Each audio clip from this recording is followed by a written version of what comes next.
Welcome to this lecture on probability distributions. Imagine you are looking at a restaurant menu, but instead of showing the price of each meal, it shows the exact chance that a customer will order that meal. A probability distribution is exactly like that menu. It is simply a mathematical map or a list that connects every possible outcome of an event to the exact likelihood of that outcome happening. By understanding the shape and rules of these distributions, we can make incredibly accurate guesses about random, unpredictable events. Now that we understand the basic idea, let us dive deeper into why this matters. In real life, we use these mathematical scorecards to predict everything from how many customers will walk into a bank tomorrow to how long a light bulb will last before burning out. For example, if you roll a standard six-sided die, a probability distribution acts as a scorecard, telling you there is an equal chance of getting a 1, a 2, and so on. It takes the guesswork out of uncertainty and replaces it with structured, quantifiable predictions. Building on that foundation, the first major concept to understand is the difference between discrete and continuous data. Discrete means you can count the outcomes on your fingers, like whole numbers. You cannot have half a customer walking into a store or a quarter of a car passing through a toll booth. When dealing with discrete outcomes, we use something called a probability mass function, or PMF. The PMF gives you the exact probability of hitting a specific exact whole number, like getting exactly 3 heads in 10 coin flips. This brings us to the fundamental rule governing discrete distributions. In this formula, P of x equals x is the probability that our random variable takes the exact value x. The sigma symbol means we add up the probabilities of every single possible outcome. The formula simply states that if you add up the chances of every possible thing that could happen, the total must be exactly 1. In plain English, a total of 1 represents a 100% certainty that at least one of the possible outcomes will definitely happen. If a probability increases, another must decrease to keep the sum at exactly 1. Having seen how we handle countable events, let us look at the other side of the coin. Continuous means the outcomes are measured rather than counted, and they can take any decimal value. Think of measuring time, weight, or distance. You can wait for a bus for exactly 5 minutes, or 5.1 minutes, or 5.123 minutes. Because there are infinitely many possible decimal numbers, the chance of hitting one exact microscopic decimal is practically zero. Instead, we use a probability density function, or PDF, to calculate the probability of an outcome falling within a range. To calculate probabilities for continuous ranges, we use this integral formula. Here, f of x is the probability density function, which represents the height of the probability curve at any point x. The integral symbol is the continuous version of addition. It calculates the total area under the curve from negative infinity to positive infinity. The dx represents a tiny microscopic slice of the horizontal axis. Just like the discrete case, this formula means that the total area under the entire probability curve must equal exactly 1, meaning there is a 100% chance the outcome will fall somewhere on the number line. Let us look at this visually to cement our understanding. On the left side of the diagram, you see a discrete probability mass function. Notice how the probabilities are represented by distinct, separate vertical bars at exact whole numbers like 0, 1, 2, and 3. There is nothing in between them.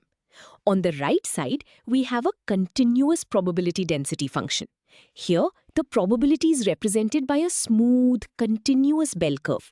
The outcomes can be any real value along the horizontal axis, and the probability is found by looking at the area under that smooth curve, rather than a single distinct point.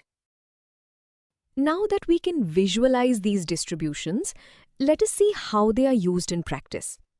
Operations research, often called OR, is the science of making better decisions using math. In OR, we constantly try to optimize systems like queues, supply chains, and traffic networks. To do this, we rely heavily on four specific probability distributions because they perfectly mimic real-world behaviors. The Poisson distribution is the gold standard for modeling arrivals. The exponential distribution is used for service times, the normal distribution models demand, and the uniform distribution is heavily used in computer simulation to generate random numbers. Let us focus on the Poisson distribution and see its mathematical form. This formula calculates the probability mass function for Poisson arrivals. The symbol lambda represents the average rate of arrivals, while x is the specific number of arrivals we want to find the probability for. The letter E is a mathematical constant approximately equal to 2.718. The exclamation mark is the factorial of x. If the average arrival rate lambda increases, the peak of our probability distribution will shift to the right, meaning higher numbers of arrivals become more likely. Before we move on, let us see this with a concrete example.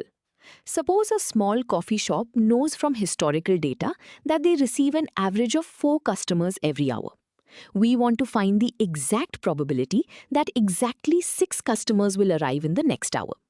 This is a classic counting problem where we cannot have half a customer, so we use the Poisson distribution. We substitute lambda equals 4 because the average is 4 customers per hour.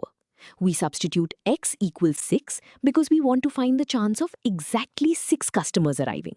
This sets up our equation. Continuing with our calculation, we will calculate the pieces of this fraction step by step to avoid errors. First, we calculate e to the power of -4, which gives approximately 0.0183.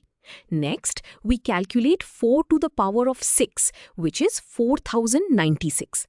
Finally, we calculate 6 factorial, which means multiplying 6 by every whole number below it down to 1, giving us 720. We are now ready to combine these numbers to find our final probability. Now we just multiply the top numbers and divide by the bottom number to get our final probability. Multiplying 0.0183 by 4096 and then dividing by 720 gives us 0.104. This translates to 10.4%.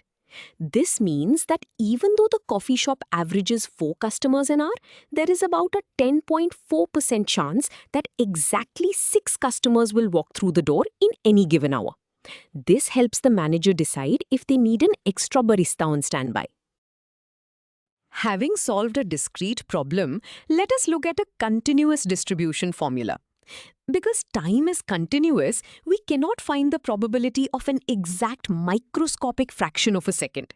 Instead, we use the cumulative distribution function or CDF for the exponential distribution. This gives us the total probability from 0 up to our target time t. The symbol mu represents the service rate. The number 1 represents absolute certainty, from which we subtract the chance of the service taking longer. If the service rate mu increases, the probability of finishing before the target time also increases. Let us apply this continuous formula to a real-world waiting time problem. Imagine you are at a bank, and the time it takes a teller to serve a customer follows an exponential distribution. The average service rate is 2 customers per minute. We want to find the probability that a customer's service will be completed in less than 1 minute. We substitute our target time of 1 minute into the exponent. We also substitute our service rate of 2 customers per minute. This sets up the equation to find the exact cumulative probability for our specific scenario. Moving forward with our bank teller example, we simplify the exponent by multiplying the rate and the time together. 2 multiplied by 1 simply gives us 2, so the exponent becomes -2. Next, we need to calculate the value of e to the power of -2 using a calculator. This value is approximately 0.1353. This decimal represents the chance that the service will take longer than our target time of 1 minute.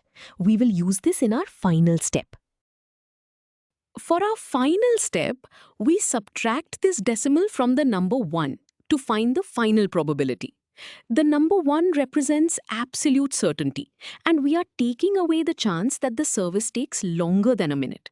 The result is 0.8647 or 86.47%. This means there is a very high chance, over 86%, that the teller will finish serving the customer in under 1 minute. This kind of calculation is crucial for bank managers to ensure lines do not get too long. To summarize our journey today, probability distributions are the mathematical maps we use to navigate uncertainty. We learned that discrete distributions, like the Poisson distribution, help us count exact occurrences, such as the number of arriving customers. On the other hand, continuous distributions, like the exponential distribution, help us measure ranges of values, such as waiting times or physical dimensions. By choosing the right distribution for the right scenario, operations research professionals can predict the future behavior of complex systems and make highly effective decisions. You now have the foundation to understand these powerful predictive tools.